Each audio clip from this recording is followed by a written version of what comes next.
አሁን የተገኘሁበት ቦታ ሀገር ፍቅር ቲያትር ቤት ይባላል።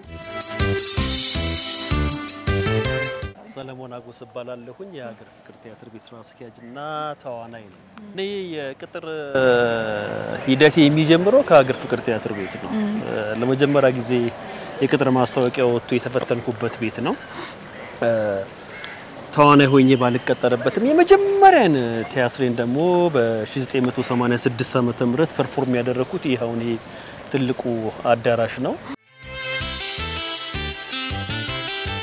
ወደዚህ ደግሞ ከመጣሁኝ በኋላ 3 ትላልቅ ቲያትሮችን ሰርቻለሁ። አንዱ ትልቅ ቲያትር ብዬ የማስበው የባሉ ግርማ ቤርሙዳ የሚባል የደራሲ ውድነህ ክፍሌ የጻፈው ዶክተር ተሻለ አሰፋ ያዘጋጀው ተውኔት አለ። እሱ በኮሪደሩ ልማት ምክንያት ቆሞ ነበር። አሁን እንጀምረዋለን፣ እንቀጥለዋለን። በአዲስ አመት በአዲስ መልክ ይዘን እንመጣለን።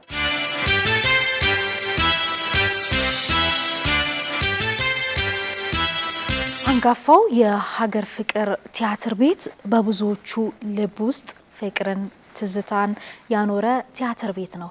የቲያትር ቤት እንግዲህ ላለፉት 8 ወራት ከቲያትር አፍቃሪያኑ ጋር ተራርቆ መቆየቱ የሚታወስ ነው። ምክንያቱ ደግሞ እንግዲህ ቲያትር ቤቱ በአዲስ መልክ ስራዎችን እንዲሰራና ከአፍቃሪያኑ ጋር በተለይ ከቲያትር አፍቃሪው ጋር እንዲገናኝ ለማስቻል የእድሳት ስራዎቹ ሲከናወኑለት እንደነበረ ይታወሳል።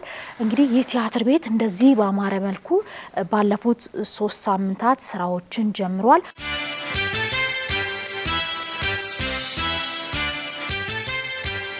ይህንን መድረክ ለመርገጥ በርካቶች መስዋዕትነት ይከፍላሉ። ምክንያቱም ደግሞ ቲያትር ወይም ደግሞ ኪነ ጥበብ በርካታ መስዋዕትነትን ፍቅርን የሚጠይቅ በመሆኑ ነው።